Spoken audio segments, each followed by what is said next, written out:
जीवन में कभी ऐसा समय भी आता है जब सही और गलत समझ में आते हुए भी फैसला लेना मुश्किल हो जाता है। गीता का पहला अध्याय उसी मानसिक संघर्ष को दर्शाता है।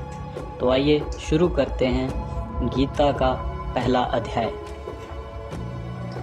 अभी हम गीता के पहले अध्याय की बात करते हैं, जिसमें धृतराष्ट्र बोलते हैं, हे संजय, धर्म भूमि कुरुक्षेत्र पर एकत्रित हुए युद्ध की इच्छा करने वाले मेरे एवं पांडु के पुत्र ने क्या किया।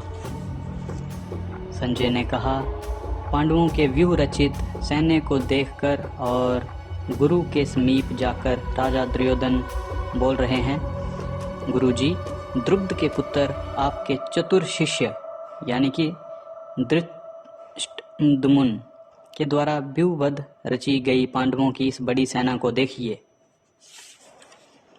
यहाँ भीम व अर्जुन के समान युद्ध में शूर और महाधनुर्धर युयुधान, विराट और महारथी द्रुपद विद्यमान हैं, और धृष्टकेतु, चेकितान, बलवान काशी का राजा और पुरुजित, कुंती भोज और शिवी का नरकेसरी राजा विद्यमान है, और विक्रमी यथामन्यु, बलशाली उत्तमौजा और सुभद्रा का पुत्र अभिमन्यु और द्रौपदी के 5 पुत्र सब ही महारथी। हे द्वितीयोत्तम, आपने भी जो मेरे सैन्य के मुख्य सेनानी हैं, उनको बोध के हेतु मैं आपको कहता हूँ, आप उनको जान लीजिए। आप स्वयं और भीष्म और कर्ण और संग्राम विजय, कृपाचार्य और अश्वत्थामा और विकर्ण एवं सोमदत्त का पुत्र भूरिश्रवा भी है, और इनके अतिरिक्त दूसरे अनेक वीर, विविध शस्त्रास्त्र चलाने वाले, युद्ध में प्रवीण, सभी मेरे लिए जीवन त्यागे हुए हैं। वह हमारा भीष्म जी के द्वारा सुरक्षित किया हुआ सैन्य अपरिमिति, किंतु ये इनका भीम के द्वारा सुरक्षित किया हुआ सैन्य परिमिति है। और सब द्वारों में जिस प्रकार से नियोजित किया है, उस प्रकार से स्थित रहते हुए आप सभी मिलकर भीष्म जी को ही सब ओर से संरक्षित करें। उसके हर्ष को बढ़ाते हुए कौरवों में वृद्ध प्रतापी पितामह भीष्म सिंहानाद की भांति उच्च स्वरों से गर्ज कर शंख को फूंकने लगे। इसके अनंतर शंख और बेरियां और पनव, अनंक, गोमुख इत्यादि यकायक एक साथ ही बजने लगे। वह ध्वनि भयानक हुई। उसके पश्चात सफेद अश्वों से युक्त भव्य रथ में बैठे हुए श्री कृष्ण और अर्जुन भी दिव्य शंखों को जोरों से फूंकने लगे।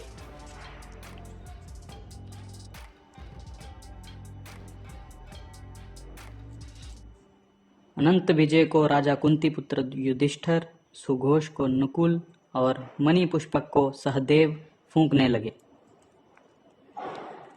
काशी का अधिपति और महाधनुर्धर शिखंडी और महारथी धृष्टद्युम्न और विराट का अंजिक्य सात्विके ने, और हे राजन, द्रुपद, द्रौपदी के 5 पुत्र और बलशाली भुजाओं वाला सुभद्रा पुत्र अभिमन्यु, सभी ने विभिन्न विभिन्न शंखों को फूंका, और आकाश और पृथ्वी को भी गूंजाते हुए उस भयंकर घोष ने कौरवों के हृदय विदीर्ण कर दिए।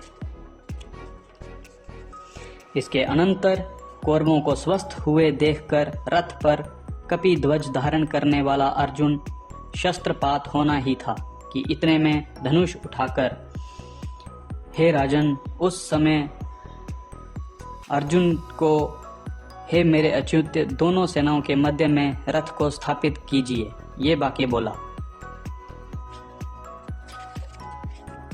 अर्जुन बोला, तब तक मैं इन खड़े हुए युद्ध की कामना करने वालों को देखता हूँ, इस रण संग्राम में मेरे द्वारा किन किन के साथ युद्ध उचित होगा।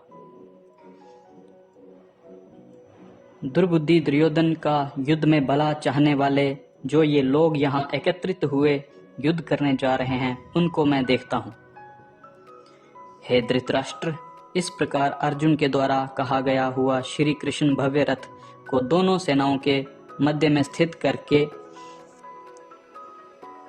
भीष्माचार्य और द्रोणाचार्य और सब राजाओं के समक्ष इस प्रकार बोले, हे पार्थ, तुम इन एकत्रित हुए कौरवों पांडवों को देखो।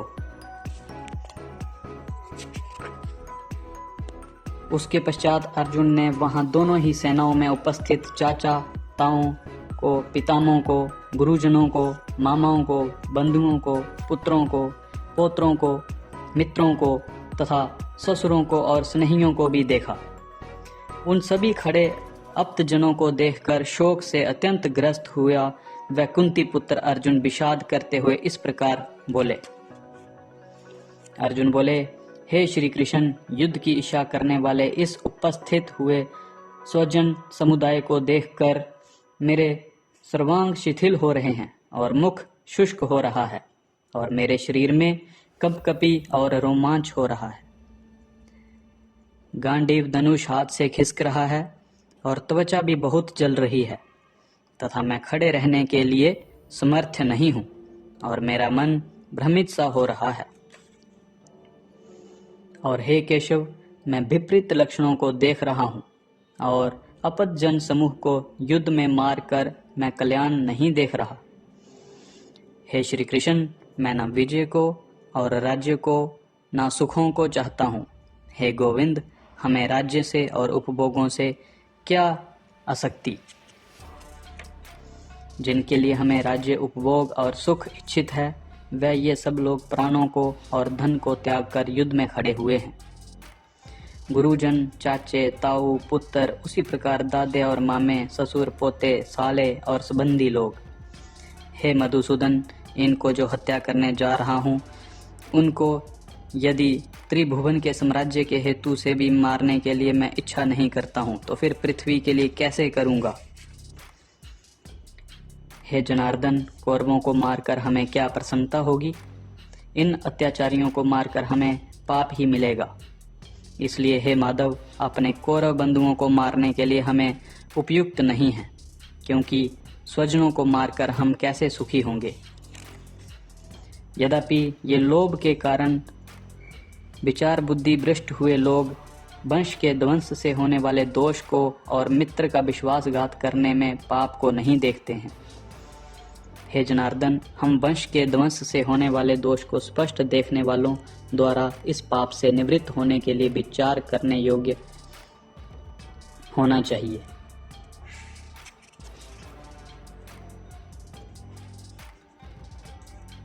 कुल के नाश होने से सनातन कुल धर्म नष्ट हो जाते हैं। धर्म के नाश में संपूर्ण वश को पाप ही निगल जाता है। कुल घाती को इन वर्ण संकार्क दोषों से सनातन जाति धर्म और कुल धर्म नष्ट होते हैं। हे जनार्दन, जिनके कुल धर्म नष्ट हुए हैं, उन मनुष्यों का नरक में सतता निवास होता है, ऐसा हमने सुना है।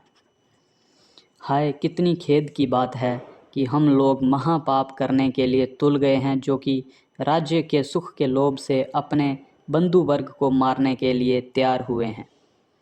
यदि प्रतिकार ना करते हुए खाली हाथ मुझको शास्त्रधारी कौरव रण क्षेत्र में मार भी दें, वह मेरे लिए अधिक हितकारक होगा। संजय बोले, रण में इस प्रकार कहकर शोक के कारण खिन्न हुए मन वाला अर्जुन बाण सहित मनुष्य को त्याग कर रथ के मध्य। तो ये था श्रीमद् भगवद गीता का पहला अध्याय।